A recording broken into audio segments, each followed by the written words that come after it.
Hey everyone, welcome back to my channel. Fire Emblem Three Houses was the first Fire Emblem game I played aside from Fire Emblem Heroes, so it holds a special place in my heart. And while my favorite character is obviously Claude, I did really enjoy the Fire Emblem Three Houses DLC expansion pack and the Ashen Wolves story specifically. I really liked the 4 characters they introduced and the Ashen Wolves house, and I thought it would be really interesting to do a theory craft of what they would look like if they were added to Fire Emblem Heroes. First up, we have none other than the Underground Lord himself, Yuri. I was debating calling him Savage Mockingbird instead of Underground Lord, but I thought that might be a name better reserved for his post-timeskip version. So Yuri in Fire Emblem Three Houses is an infantry sword user mainly. He also can use faith magic, however I've decided to make him a sword for the purpose of this video. Basing Yuri's stats on his stats in Three Houses itself, it makes sense to make him a somewhat light-hitting but extremely fast speed demon with mediocre defenses. So he's got 38 HP, 36 attack, which is a bit lower than a lot of people we've been seeing coming out lately, 43 speed, which is 1 higher than the current speed cap in the game, 28 defense, which is decent but not amazing, and 32 resistance, as his resistance growths are a bit better in Three Houses than his defense growths. Overall, that gives him a BST of 177, which is in line with the new Gen 5 BST that we've been getting since the Brave Heroes. In Three Houses, Yuri does not have a preferred weapon, however he does have a relic called the Fetters of Dromi, which among other things grants him the Kanto effect, so I thought it would be interesting to implement that kind of in his weapon in Fire Emblem Heroes. So Savage Blade has 16 might, accelerates special trigger, if unit initiates combat grants attack speed +4 during combat, so basically Swift Sparrow, and once per turn if unit initiates combat grants another action to unit, and restricts unit's movement to 2 spaces through its next action. So basically this works very similar to Legendary Edelgard's preferred B slot, where he can get an extra turn and combine that with Gale Force. He can basically have 3 turns by himself without needing any dancer in 1 turn. So paired with Odd Tempest 3 as his C slot, to prevent it from being too overpowered, I made it so that it restricts units' movement to 2 spaces through its next action. So he can have 3 movement on the first hit, but then once he gets off the Savage Blade effect, he can no longer move 3 spaces, because I thought that would be too broken. It would basically make him a better cavalry unit. So he comes with Escutcheon as his special, and that actually multiplies out with the damage reduction from Close Call, so if you put him on an Ether Raids defense team, for example, it can be very hard to kill him with Escutcheon and Close Call, as well as Steady Impact, which prevents you from doubling him unless you have something like Null Follow-Up and you naturally outspeed him.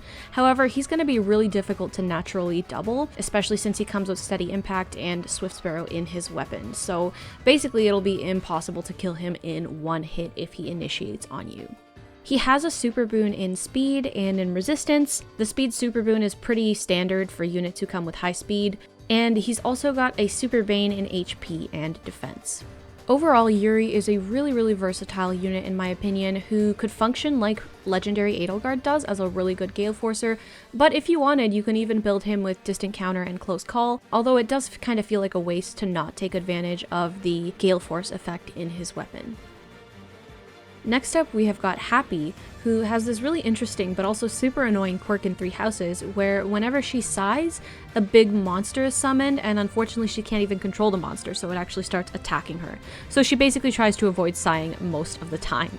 I decided to make her a horse tome, a specifically colorless tome, and that's because she comes as a Valkyrie class in the DLC, which is basically the introduction of the horse mage class. In Three Houses, Hapi has got pretty good attack and speed and pretty good resistance, but her HP and defense are definitely suffering. So in Fire Emblem Heroes, I decided to give her 37 HP, 36 attack, 37 speed, 13 defense, and 33 resistance for an overall BST of 156. And I based this BST by looking at Summer Sylvain, who I believe was the most recent cavalry mage who we got in Gen 4, and then I just added 4 BST onto his, kind of following along the trend of Gen 5 BST. In Three Houses, one of the spells that Hapi comes with is Banshee, so I decided to make that the name of her tome in Fire Emblem Heroes. It grants attack +3, is effective against beasts, and after combat, if unit attacked, inflicts attack res -7 and gravity on target and foes within 1 space of target.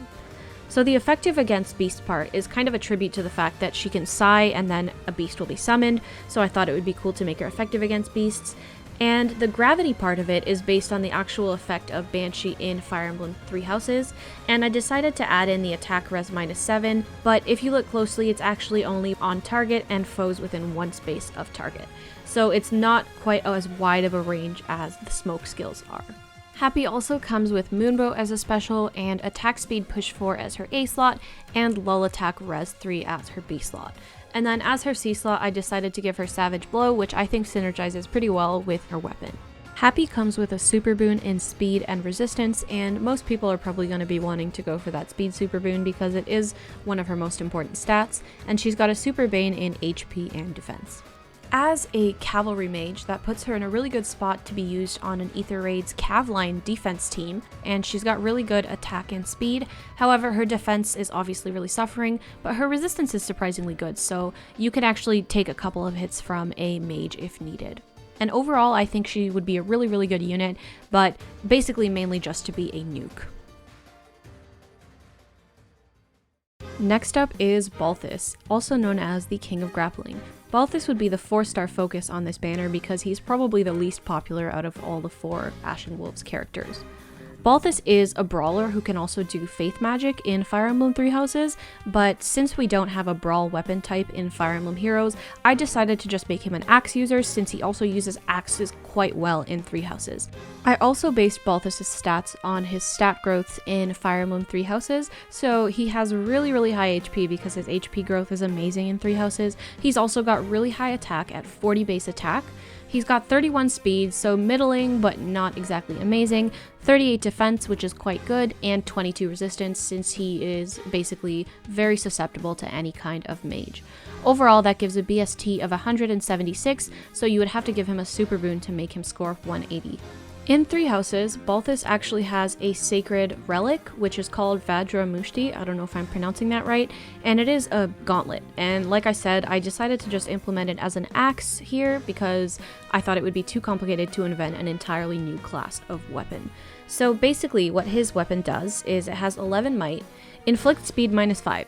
If unit initiates combat, unit attacks twice, and if unit deals damage to foe using a special, deals damage equals difference between foe's defense and res, triggers even if 0 damage is dealt. And if unit's HP is less than or equal to 80% at the start of combat, grants attack defense +5 during combat. So overall, it is a pretty strong weapon, and the fact that he has a PRF is amazing in and of itself. I was initially just going to give him a Brave Axe to mimic the gauntlets, but then I realized that in the last New Heroes banner, even the 4-star focus who was Setith actually received a PRF weapon, so I decided to give Balthus a PRF weapon as well. His weapon is pretty decent, but not too overpowered in my opinion. So basically, whenever he deals damage using a special, he's going to be basically calculating damage based on the lower of foe's defense or resistance. So that can be really strong if you're facing a unit who has really mismatched defense and res. However, if you're facing someone who basically has no stat difference between their defense and resistance, this part of his weapon is basically not going to deal any extra damage, so it's not too broken in my opinion. Also, he gets a toned down brazen attack defense in his weapon, which is again pretty decent but not super stellar. He also comes with Bonfire in his base kit and Brazen Attack Defense 3 in his A slot, which is to mimic the fact that in Three Houses he has an ability where he's basically stronger in attack and defense when he's been wounded, and he also comes with Wrath, which in my opinion also fits in really well with the Brazen theme and the fact that he gets stronger when he's been wounded. Since Balthus is the 4-star focus, I decided not to give him a super boon in attack, which I guess would be the most ideal super boon for him, but I did give him one in defense and HP, which he has really high stats in, so if you do want to make him score 180 BST, unfortunately you won't be able to go with plus attack, because I thought that would be a little bit too strong. He also has a super bane in res, because his res is already really bad, so it doesn't really matter if you dump it anymore. Overall, Balthus is a really solid choice for a 3 to 4 star available merge project, especially since he's hitting 180 BST and we don't have a lot of free-to-play options for that right now. So I do think that he would be a really interesting addition to the 3 to 4 star pool. Last but definitely not least, we've got Constance von Nouvelle, who basically has the personality of Ferdinand and Lawrence but in the body of a cute girl instead of a guy. So as you can tell, she's quite popular among the DLC characters. In Fire Emblem Heroes, I've decided to make her a blue tome flyer, and the reason why I went with blue is because that was the last color on this banner, and I think it actually fits with her pretty well. In Fire Emblem Three Houses, she is a dark mage, which is the introduction of the flying mage class. From my experiences with playing with Constance in Three Houses, she is a super powerhouse nuke, but she doesn't necessarily have the most amazing speed nor the most amazing defenses. So I've decided to give her 34 HP, 40 attack based on the fact that, as I said, she has really good attack growth and she hits really hard, and 35 speed, which is middling but definitely salvageable with merges, and she's got 20 defense and 30 resistance. So she's similar to Hapi, but not quite the same. And overall, she's got 159 BST, and I based this looking at Summer Violet's BST and upgrading that to Gen 5. In Three Houses, Constance has this condition where whenever she's indoors, she has her natural personality, which is super noble, loud, and self-confident, but whenever she goes outside, she becomes this super timid, self-conscious girl who basically doesn't like anything about herself. And she actually has a personal ability which reflects that in Three Houses, which is called Circadian Beat, and it grants strength and magic +3 when indoors and defense res +3 when outdoors. Now obviously you can't really do something like that in Fire Emblem Heroes, so I decided to make this effect based on like an odd even turn kind of thing. So I made her Tome Bolting, which is one of her spells that she uses in Three Houses, and in Fire Emblem Heroes I decided to make it as follows. Accelerates special trigger cooldown count -1. During odd-numbered turns, grants defense res +5 during combat and neutralizes effective against flying bonuses. And during even-numbered turns, grants attack speed +5 during combat and neutralizes effects that guarantee foes follow-up and effects that prevent units' follow-up attacks. So basically, in odd-numbered turns, she gets the Iota's shield effect and defense res +5 during combat, and in even-numbered turns, she gets attack speed +5 during combat and the null follow-up effect. So basically, the reason why I decided to go for odd turns for the Iota's shield effect is so that if you decide to use her on Aether Raid's offense, and if you're facing a Cav line defense team, she will actually be able to bait out a Brave Lyn, because she will have the Iota's shield effect in turn 1, which is when Cav lines prefer to engage in turn 1.